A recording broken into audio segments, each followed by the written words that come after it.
let's say a word about dreams. We all have thoughts which we never knew we had. They are too uncomfortable, too incompatible with our adult self to be remembered. Yet they are often disturbing, rumbling under the surface like lava in a volcano. The dream is the royal road to these thoughts, the royal road to the unconscious. This is the story of how Sigmund Freud's ideas about the unconscious mind were used by those in power in post-war America to try and control the masses. Politicians and planners came to believe that Freud was right to suggest that hidden deep within all human beings were dangerous and irrational desires and fears. They were convinced that it was the unleashing of these instincts that had led to the barbarism of Nazi Germany. To stop it ever happening again, they set out to find ways to control this hidden enemy within the human mind.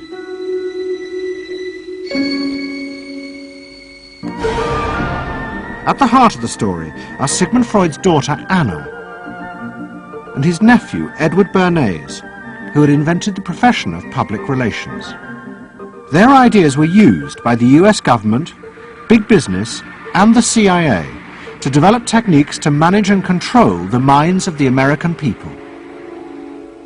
Those in power believed that the only way to make democracy work and create a stable society was to repress the savage barbarism that lurked just under the surface of normal American life.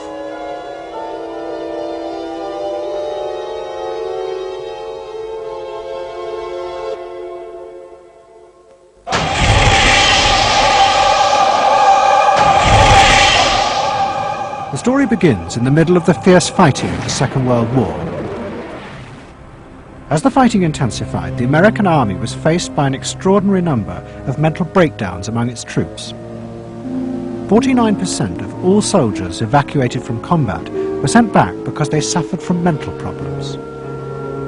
In desperation, the army turned to the new ideas of psychoanalysis. They made a film record of the experiment using hidden cameras. It says here on your record that you had headaches and that you had crying spells. Yes, sir. I believe in your profession is called nostalgia. In other words, homesickness. Yes, sir. Mm-hmm. It was induced when, shortly before the war, I received a picture of my sweetheart. Yes.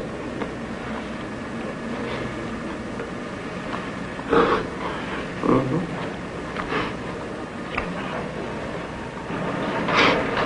I'm sorry, I can't continue. That's all right. It was the first time that anyone had paid such attention to the feelings and anxieties of ordinary people. At the heart of the experiment were a number of refugee psychoanalysts from Central Europe.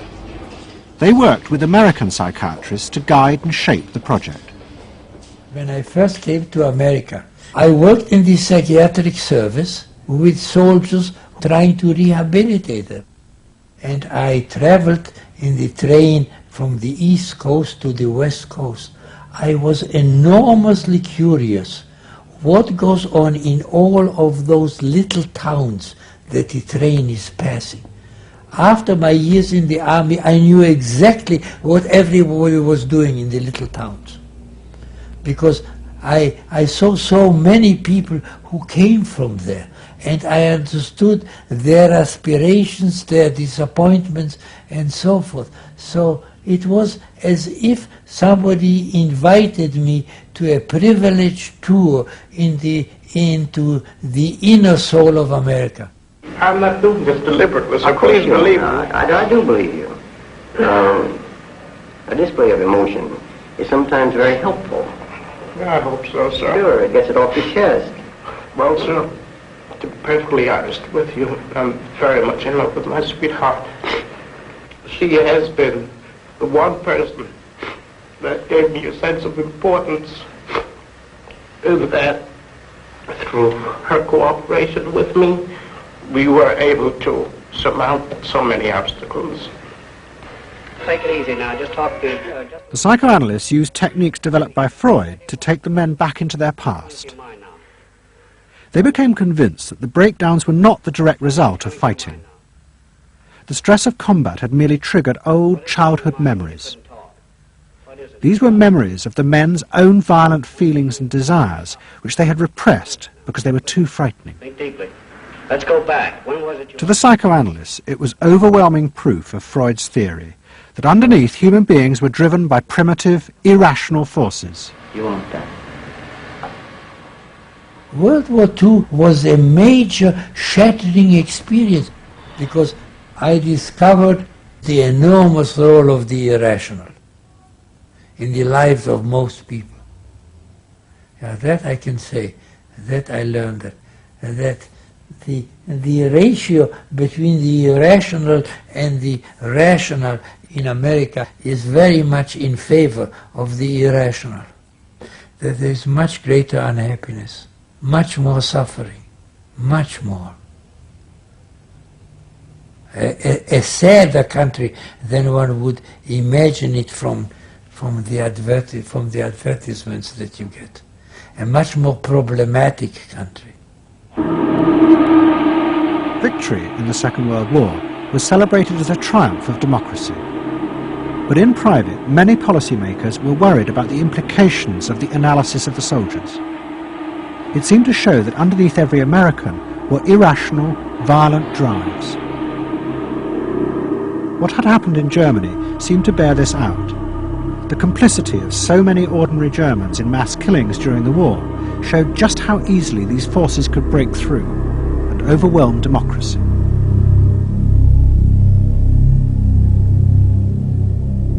Planners and policymakers had been convinced by their experiences during World War II that human beings could act very irrationally because of this sort of teeming and raw and unpredictable emotionality, the kind of chaos that lived at the base of human personality could, in fact, infect the society, social institutions, to such a point that the society itself would become sick.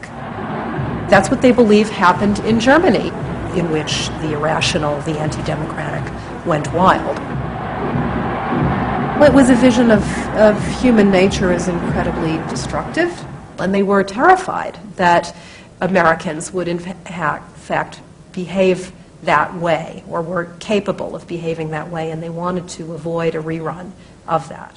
So what is needed is a human being that can internalize democratic values so that they are not shaken with the storm. And psychoanalysis carried in it the promise that it can be done. It opened up new vistas as to how the inner structure of the human being can be changed so that he becomes a more vital, free supporter and maintainer of democracy. The psychoanalysts were convinced they not only understood these dangerous forces, but they knew how to control them too. They would use their techniques to create democratic individuals, because democracy left to itself failed to do this.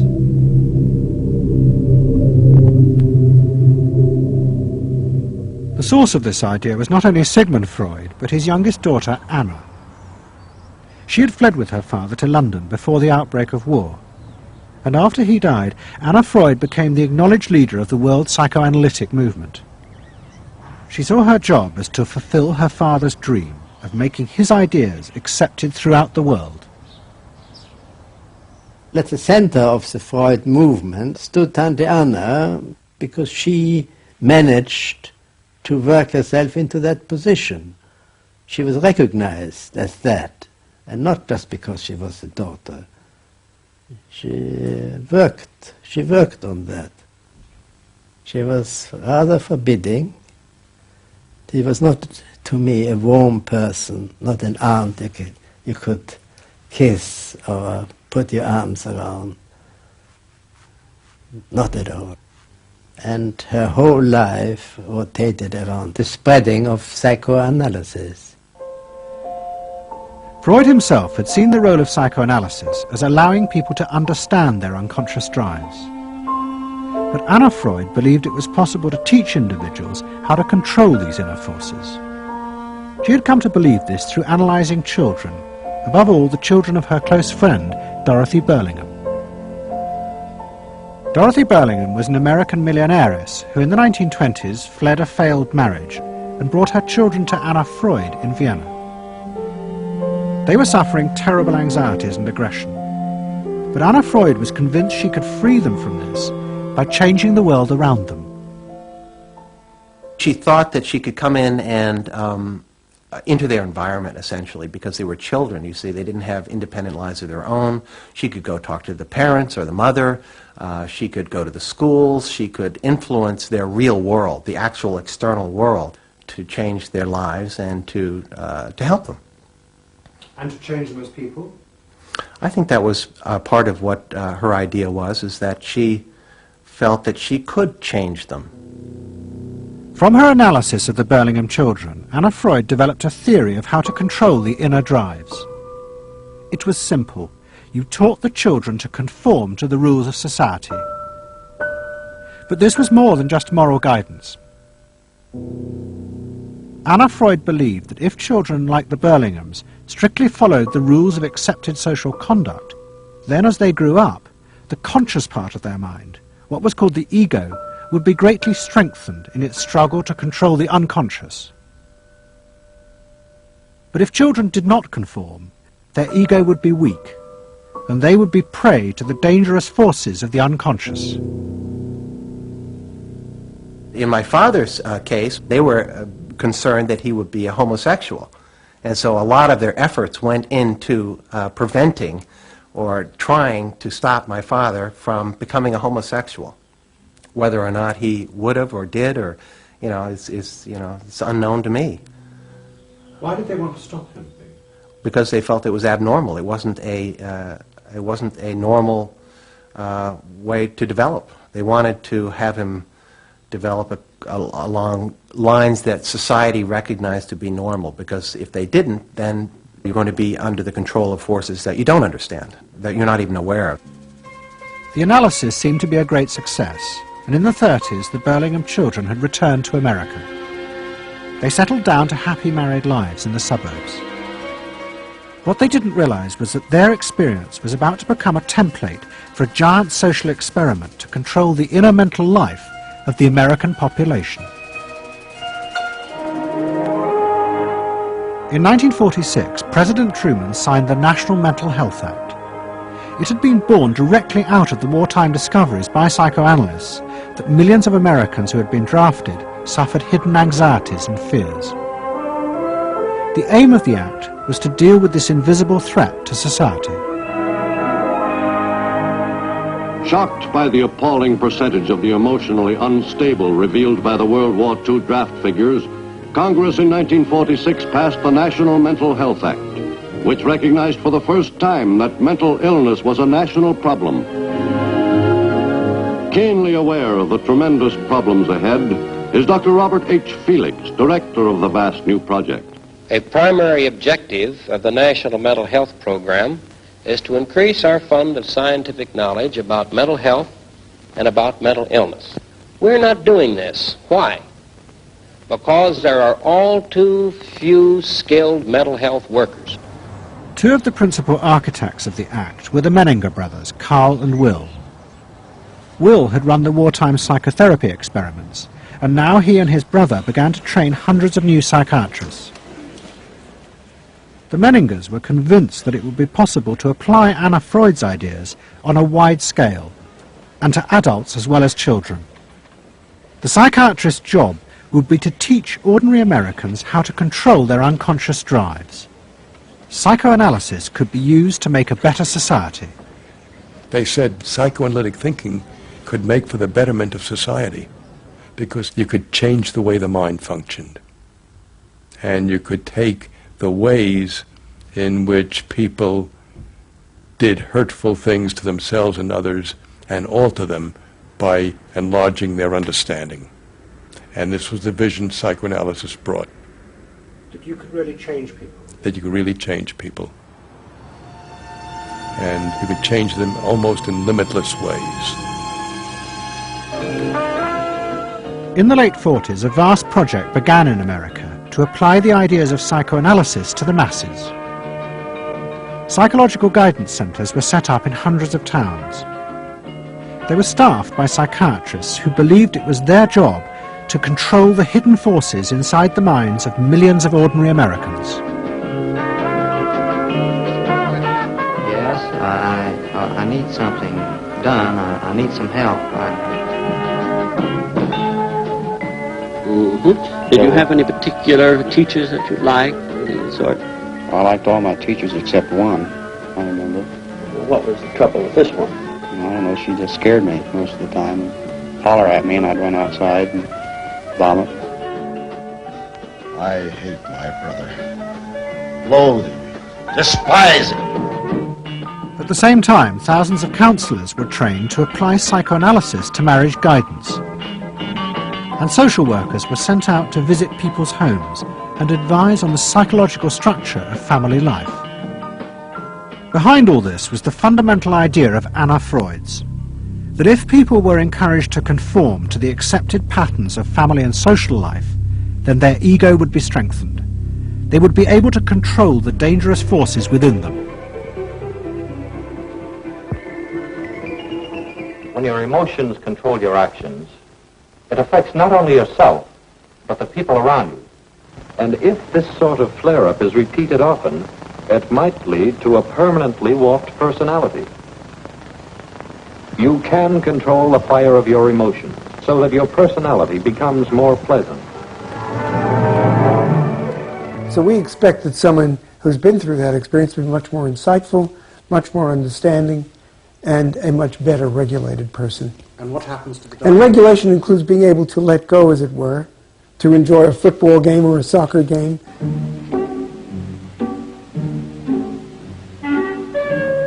A more understanding, yes, rational, but also appropriately emotional person. The regulatory aspects of the human mind would really be in charge. Instead of being overwhelmed by our passions and by our darker impulses. That one would be master or mistress of one's own passions. They just felt that the road to happiness was in adapting to the external world in which they lived. That people could be uncrippled from their own neurotic conflicts and impulses, that they would not engage in self-destructive behavior, that they would in fact adapt to the reality about them. They never questioned the reality. They never questioned that it might itself be a source of evil or something to which you could not adapt without compromise or without suffering or without exploiting yourself in some way. So there was this fit with the politics of the day. And a balance of emotions is important to a well-rounded personality. But it was only the beginning of the rise to power of psychoanalysis in America. Psychoanalysts were about to move into big business and use their techniques not just to create model citizens, but model consumers. Last week's episode showed how Freud's American nephew, Edward Bernays, had been the first to convince American corporations that they could sell products by connecting them with people's unconscious feelings. But now, a group of psychoanalysts were going to take what Bernays had begun and invent a whole range of techniques to get inside and manage the unconscious mind of the consumer. They were led by Ernest Dichter. Dichter had practiced next door to Freud in Vienna, but he had come to America and set up the Institute for Motivational Research in an old mansion north of New York. This is the Institute for Motivational Research, a place devoted to the intriguing business of finding out why people behave as they do, why they buy as they do, why they respond to advertising as they do. And this is Dr. Ernest Dichter. We don't go out and ask directly, why do you buy, why don't you? What we try to do instead is to understand the total personality, the self-image of the customer. We use all the resources of modern social sciences. It opens up some stimulating psychological techniques for selling any new product. Like the other psychoanalysts, Dichter believed that American citizens were fundamentally irrational beings. They could not be trusted. Their real reasons for buying products were rooted in unconscious desires and feelings. And Dichter wanted to find ways to uncover what he called the secret self of the American consumer. He was trying to get out of people's mind the unconscious motivations that they had for purchasing. These could be sexual, they could be psychological, they could be sociological, they could be a demand for status, a demand for recognition.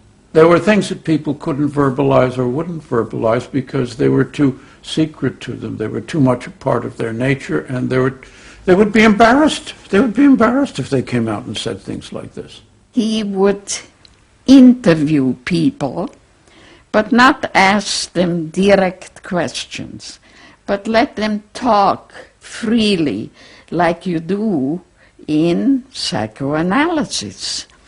And that was his background. And so he said, why can't we have a group therapy session about products? All right? And so Dichter built this room up above his garage, and he said we can have psychoanalysis of products. They can actually act out and verbalize their wants and needs. What we're going to do is try a couple of these salad dressings. Now let's see what happens. Here is our typical housewife. She doesn't follow the instructions. And they could be observed and watched, and other people could comment, and they could talk about it, and everybody could join in. He was the first to do this. This was absolutely the first thing that was ever done. And he had a movie projector up there where you could show advertisements and things like that, and people could react to them. And he invented the whole technique for mining the unconscious about the hidden psychological wants that people had about products. This became the focus group. It worked! Dichter's breakthrough came with a focus group study he did for Betty Crocker Foods. Like many food manufacturers in the early 50s, they had invented a new range of instant convenience foods. But although consumers had told market researchers they would welcome the idea, in fact, they were refusing to buy them. The worst problem was the Betty Crocker cake mix. Dichter did a series of focus groups where housewives free associated about the cake mix. He concluded that they felt unconscious guilt at the new image being promoted of ease and convenience. In other words, he understood that the barrier to the consumption of the product was the housewife's feeling of guilt about using it. They basically, on one hand, wanted to make it easy for themselves, but they felt guilty about it. So what you've got to do in those circumstances is remove the barrier being guilt. The way you do that is to give the housewife a greater sense of participation. And how do you do that? By adding an egg. Simple as that. As simple as that. Dichter told Betty Crocker to put an instruction on the packet that the housewife should add an egg. It would be an unconscious symbol, he said, of the housewife mixing in her own eggs as a gift to her husband, and so would lessen the guilt. Betty Crocker did it, and the sales soared. My cake is ready. The consumer may have basic needs that the consumer himself or herself doesn't fully understand. You have to know what those needs are in order to fully exploit the consumer. Is it wrong to give people what they want by taking away their defenses, helping remove their defenses? It seems so much longer than last year. It is. Nearly 4 inches longer in some models. Oh! Dichter's success led to a rush by corporations and advertising agencies to employ psychoanalysts. They became known as the Depth Boys, and they promised to show companies how to make millions by connecting their products with people's hidden desires. Dichter himself became a millionaire, famous for inventing slogans like "a tiger in your tank." Even the marketing of the Barbie doll came from a children's focus group. And so it goes. But Dichter was convinced that this was far more than just selling. Like Anna Freud, he believed that the environment could be used to strengthen the human personality. And products have the power both to sate inner desires and give people a feeling of common identity with those around them. It was a strategy for creating a stable society. Dichter called it the strategy of desire. To understand a stable citizen, You have to know that modern man quite often tries to work off his frustrations by spending on self-gratification. Modern man is eternally ready to fill out his self-image by purchasing products which complement it. If you identify yourself with a product, it can have a therapeutic value. It improves your self-image, and you become a more secure person, and you have suddenly this confidence of going out in the world and doing what you want successfully. Bernays believed that that would then improve the whole of our society and become the best society on this planet.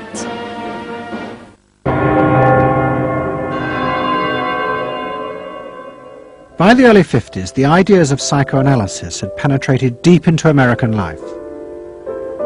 The psychoanalysts themselves became rich and powerful.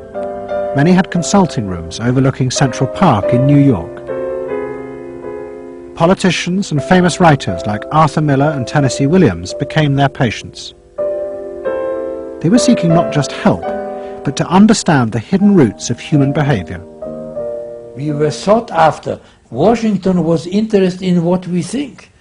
You know, the important writers, important politicians were undergoing psychoanalysis. It was, we had waiting lists because there were so many patients that wanted to be analyzed. So it gave us a little bit of a swellhead.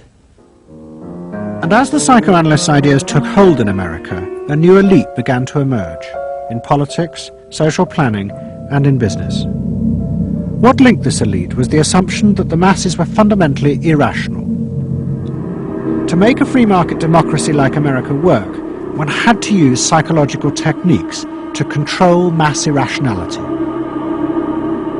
They actually believed that this elite was necessary because individual citizens were not capable, if left alone, of being democratic citizens. The elite was necessary in order to create the conditions that would produce individuals capable of behaving as a good consumer and also behaving as a democratic citizen. They didn't see their activities as anti-democratic, as undermining the capacity of individual citizens for democracy. Quite the opposite. They understood that they were creating the conditions for democracy's survival and future. The rise of psychoanalysis to power in America was an extraordinary triumph for Anna Freud and her tireless promotion of her ideas. She remained in England, living with Dorothy Burlingham. On the surface, it was an idyllic life. She and Dorothy had bought a weekend cottage on the Suffolk coast. And in the summers, Dorothy's children came from America to visit with the grandchildren. But underneath, things were going badly wrong. Both Bob and Mabby Burlingham, who Anna Freud had analysed in the 1930s, had suffered personal breakdowns, and their marriages were collapsing. Bob was drinking heavily, and Mabby suffered terrible anxieties. The real reasons for the visits to England were yet more analysis with Anna Freud. Well, the problem was that it didn't look very good, did it? Because here you have somebody who's having nervous breakdowns and is having alcoholic binges. And this is not exactly, doesn't really sit well. You know, from a humane standpoint, obviously this is not desirable. You know, you want to help these people. But it also had the wider ramifications of everybody in analysis, in analytic circles, knew that Bob and Mabby were guinea pigs. They were the living proof that this was a wonderful process. It was very much swept under the rug. It really didn't get out. I mean, these people had such, their power and influence was such that, you know, you were very careful. Anna Freud was a very powerful person, and you were the grandchildren, and she knew a great deal more than you did about what went on in your parents' lives and so forth. It was not something you were going to tangle with, and you were a product of the whole situation. But at the same time, we all knew that something was really out of whack.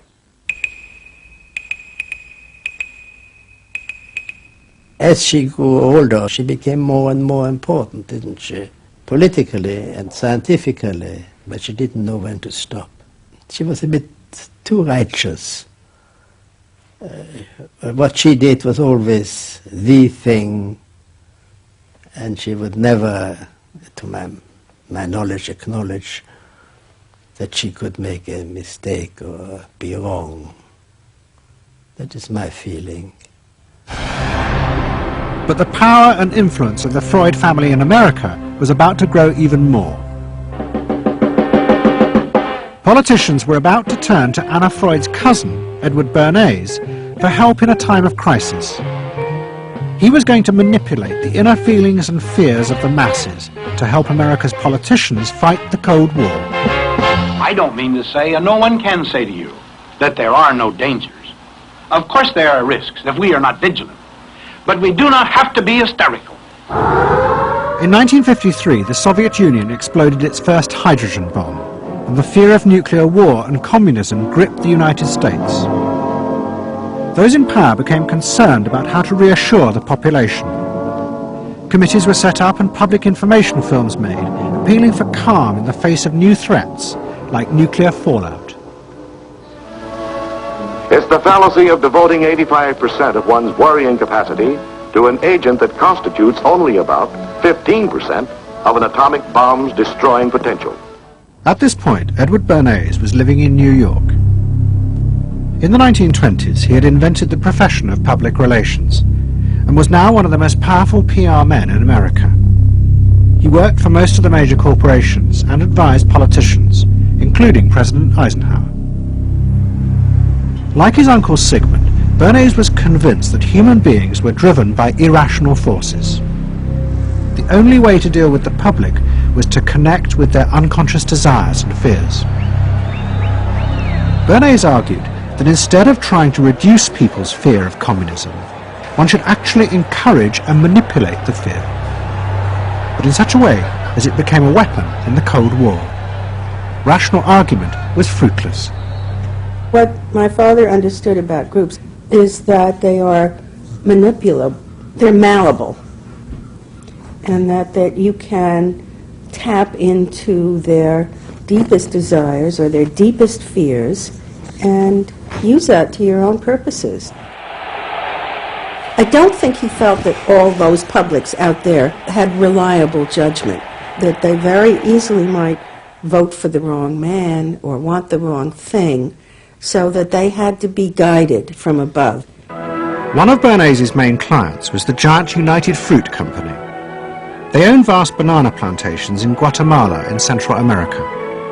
For decades, United Fruit had controlled the country through pliable dictators. It was known as a banana republic. But in 1950, a young officer, Colonel Arbenz, was elected president. He promised to remove United Fruit's control over the country. And in 1953, he announced the government would take over much of their land.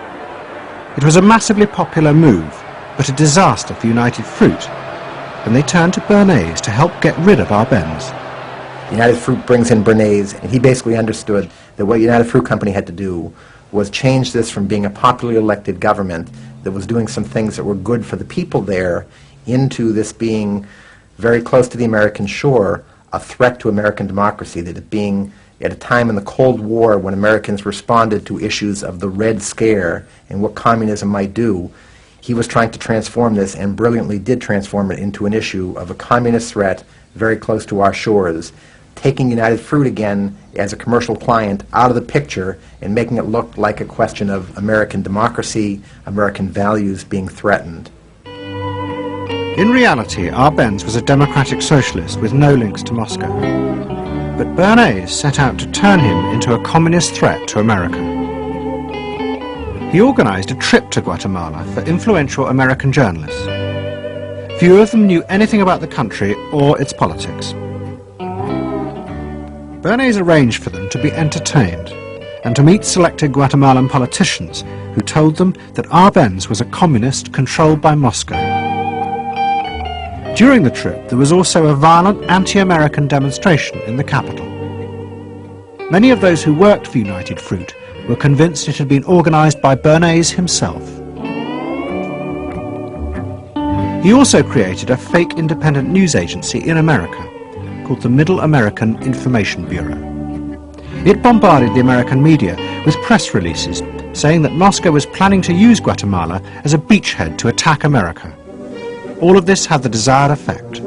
In Guatemala, the Jacob Arbenz regime became increasingly communistic after its inauguration in 1951. Communists in the Congress and high governmental positions controlled major committees, labor and farm groups, and propaganda facilities. They agitated and led in demonstrations against neighboring countries and the United States. What was profoundly new in terms of what Bernays did is he took this menace to our backyard in Guatemala. For the first time, we saw Reds a couple hundred miles from New Orleans who Eddie Bernays had us believing were a true threat to us, that it was going to be a Soviet outpost in our backyard. But what Bernays was doing was not just trying to blacken the Arbenz regime. He was part of a secret plot. President Eisenhower had agreed that America should topple the Arbenz government, but secretly. The CIA were instructed to organize a coup. Working with the United Fruit Company, the CIA trained and armed a rebel army and found a new leader for the country called Colonel Armas. The CIA agent in charge was Howard Hunt, later one of the Watergate burglars. What we wanted to do was have a terror campaign to terrify Arbenz particularly, terrify his troops, much as the German Stuka bombers terrified the population of Holland, Belgium, and Poland at the onset of World War II, and just rendered everybody paralyzed. As planes flown by CIA pilots dropped bombs on Guatemala City, Edward Bernays carried on his propaganda campaign in the American press. He was preparing the American population to see this as the liberation of Guatemala by freedom fighters for democracy. He totally understood that the coup would happen when the public and the press, when conditions in the public and the press allowed for a coup to happen, and he created those conditions. He was totally savvy in terms of just what he was helping create there in terms of this overthrow. But ultimately he was reshaping reality, reshaping public opinion in a way that's undemocratic and manipulative. On June the 27th, 1954, Colonel Arbenz fled the country, and Armas arrived as the new leader. Within months, Vice President Nixon visited Guatemala. In an event staged by United Fruit's PR department, he was shown piles of Marxist literature that had been found, it was said, in the presidential palace. This is the first time in the history of the world that the communist government has been overthrown by the people. And for that we congratulate you and the people of Guatemala for the support they have given. And we are sure that under your leadership, supported by the people whom I have met by the hundreds on my visit to Guatemala, that Guatemala is going to enter a new era in which there will be prosperity for the people together with liberty for the people. Thank you very much for allowing us to see this exhibit of communism in Guatemala. You're welcome. And for dinner, see what Mother has for dessert. Banana gingerbread shortcake. Just another of the many tempting ways in which this nutritious fruit can be prepared. So now that you've seen where bananas come from before they reach your table, our journey to Banana Land is ended. We hope you enjoyed the trip. We know you like bananas. Bernays had manipulated the American people, but he had done so because he, like many others at the time, believed that the interests of business and the interests of America were indivisible, especially when faced with the threat of communism. But Bernays was convinced that to explain this rationally to the American people was impossible, because they were not rational. Instead, one had to touch on their inner fears and manipulate them in the interests of a higher truth. He called it the engineering of consent. He was doing it for the American way of life, and to which he was devoted. So this sincerely devoted, and yet he felt the people were really pretty stupid. And that's the paradox. If you don't leave it up to the people themselves, but force them to choose what you want them to choose, however subtly, then it's not democracy anymore. It's something else. It's being told what to do. It's that old authoritarian thing. But the idea that it was necessary to manipulate the inner feelings of the American population in the interests of fighting the Cold War now began to take root in Washington. Above all, in the CIA, who were going to take it much further. They were concerned that the Soviets were experimenting with psychological methods to actually alter the memories and feelings of people, the aim being to produce more controllable citizens. It was known as brainwashing. Psychologists in the CIA were convinced that this really might be possible, and that they should try to do it themselves. The image of the human being that was being built up at that particular time was that there was a great deal of vulnerability in every human being, and that vulnerability could be manipulated to program somebody to be something that I wanted them to be, and they didn't want to be. That you could manipulate people in such a way that they could be automatons, if you will, for whatever your own purposes were. This was the image that people thought was possible. In the late 50s, the CIA poured millions of dollars into the psychology departments of universities across America. They were secretly funding experiments on how to alter and control the inner drives of human beings. The most notorious of these experiments was run by the head of the American Psychiatric Association, Dr. Ewan Cameron. Like many psychiatrists at that time, Cameron was convinced that inside human beings were dangerous forces which threatened society. But he believed that it was possible not just to control these forces, but actually remove them. He thought that psychiatry should not just concentrate on sick people, mentally ill, but should actually go into government, that politicians should listen to psychiatrists. Psychiatrists should be in every parliament and should direct and monitor political activities, because they knew in a rational, scientific way what was good for people. Cameron had set up a clinic in a hospital in Montreal called the Allen Memorial. It is now long since closed down. Cameron took patients who suffered a wide range of mental problems. His theory was that these resulted from forgotten or repressed memories. But he was impatient with the idea of using psychotherapy to uncover them. Instead, he would simply wipe them. Cameron used drugs, including LSD, and the technique of ECT, electroconvulsive therapy. It was conventionally used at that time to relieve depression. But Cameron was going to use it in a new way, to produce new people.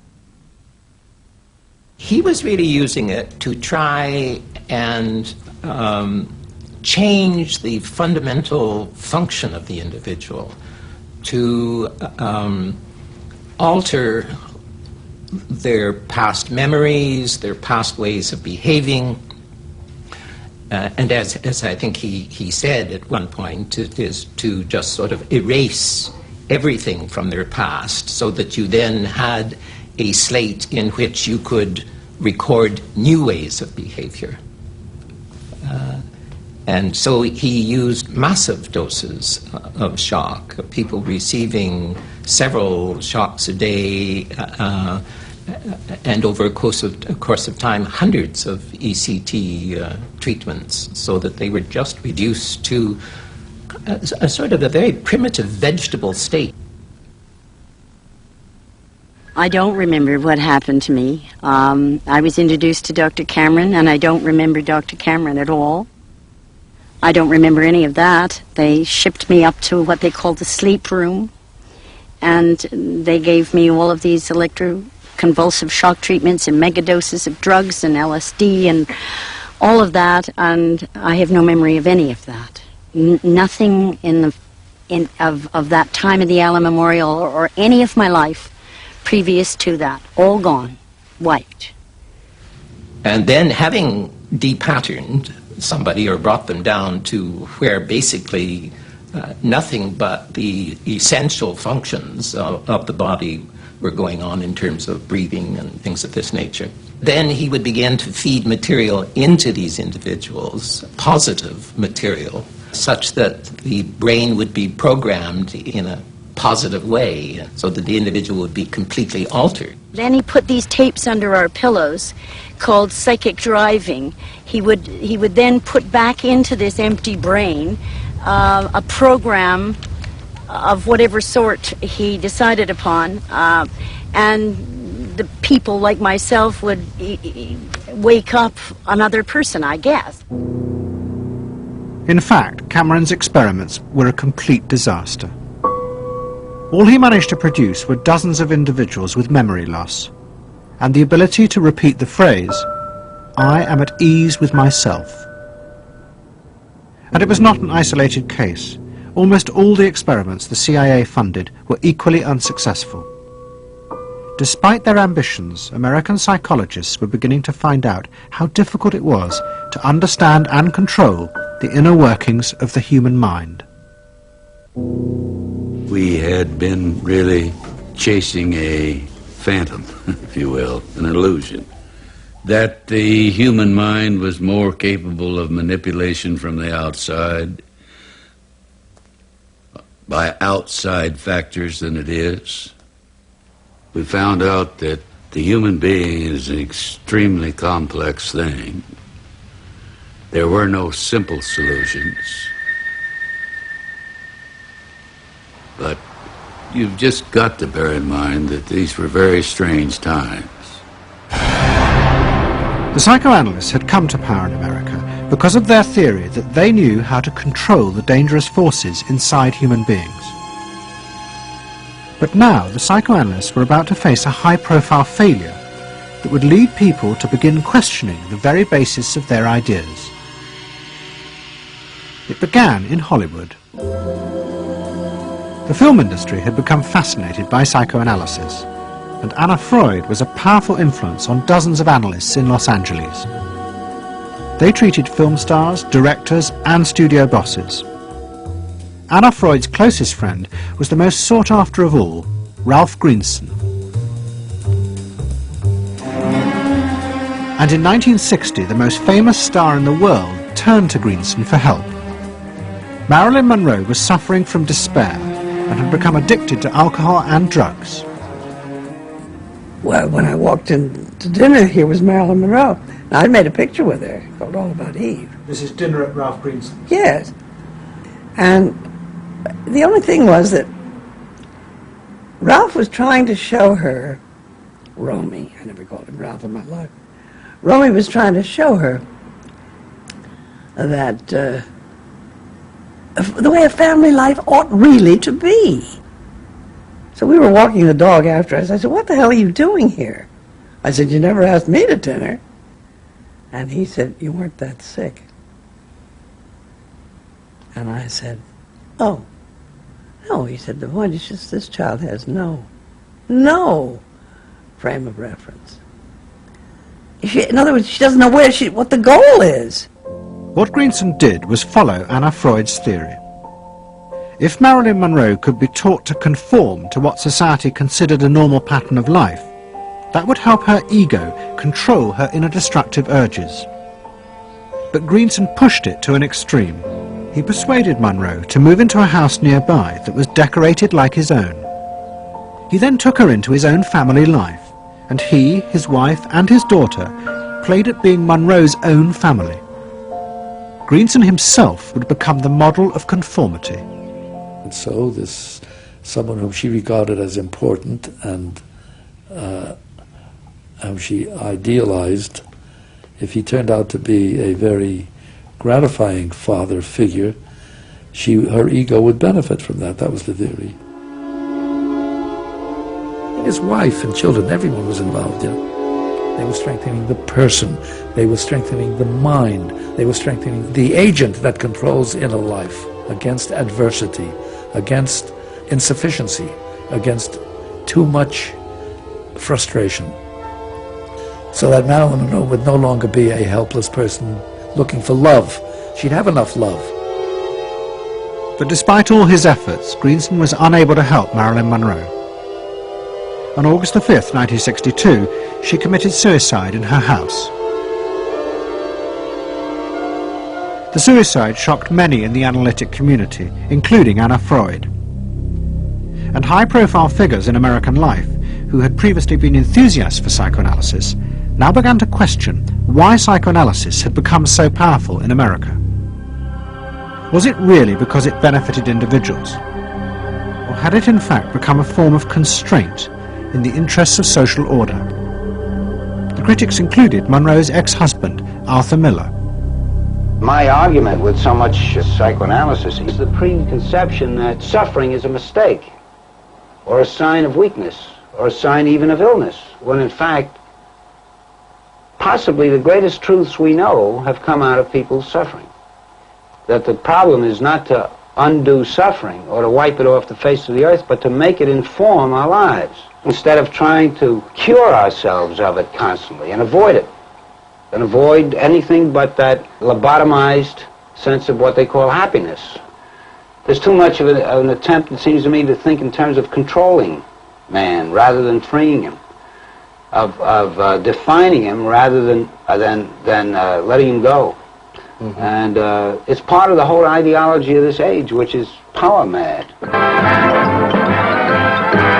Hey, have you heard about the crazy new way to send a message today? It flashed on a screen too quick to see, but still you get it subliminally.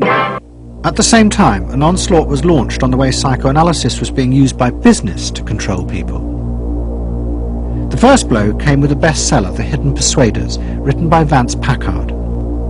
It accused psychoanalysts of reducing the American people to emotional puppets, whose only function was to keep the mass production lines running. They did this by manipulating people's unconscious desires to create longings for ever new brands and models. They had turned the population into unwitting participants in the system of planned obsolescence. The second blow came from an influential philosopher and social critic, Herbert Marcuse. He had been trained in psychoanalysis. This is a childish application of psychoanalysis, which does not take at all into consideration the very real political systematic waste of resources, of technology and of the productive process. For example, planned obsolescence. For example, the production of innumerable brands and gadgets who are, in the last analysis, all the same. The production of innumerable different marks of automobiles. And this prosperity at the same time, consciously or unconsciously, leads to a kind of schizophrenic existence. I believe that in this society an incredible quantum of aggressiveness and destructiveness is accumulated precisely because of the empty prosperity, which then simply erupts.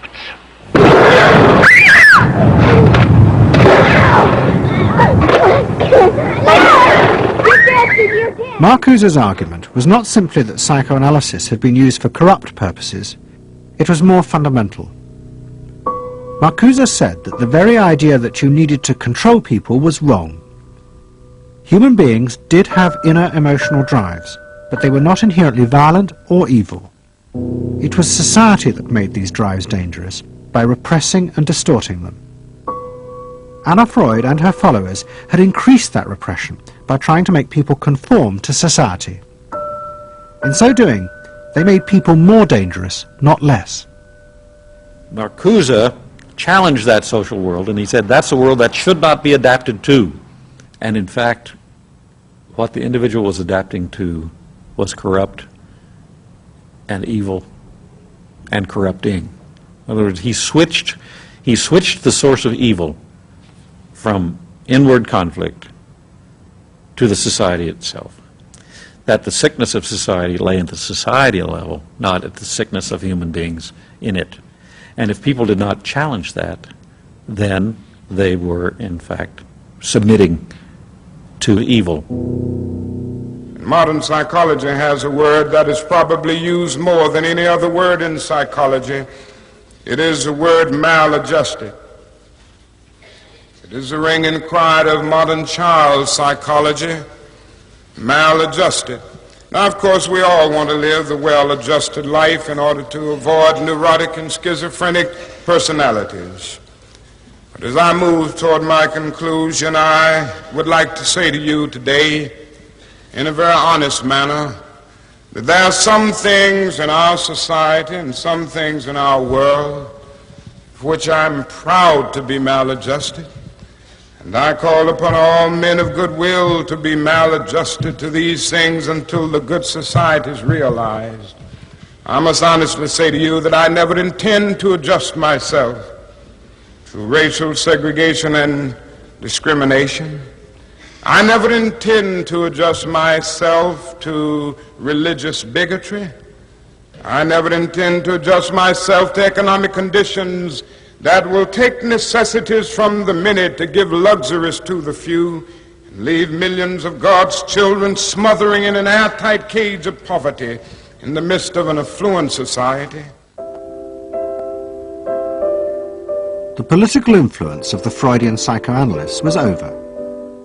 Instead, they were now accused of having helped to create a repressive form of social control.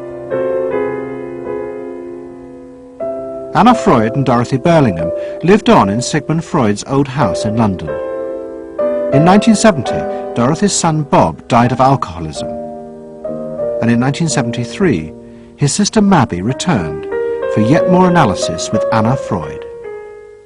She went back for more analysis. She was living at 20 Marisville Gardens in the Freud house, as I guess she did when she wasn't with her husband, and she committed suicide. She took an overdose of sleeping pills. In Freud's own house? In Freud's own house, right.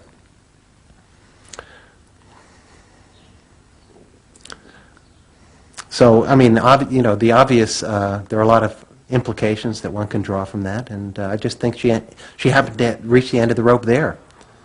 Although it would seem to be a very pointed act. Obviously, suicide is a very politicized act, and to do it in Sigmund Freud's own house is certainly different from doing it in Riverdale back in New York.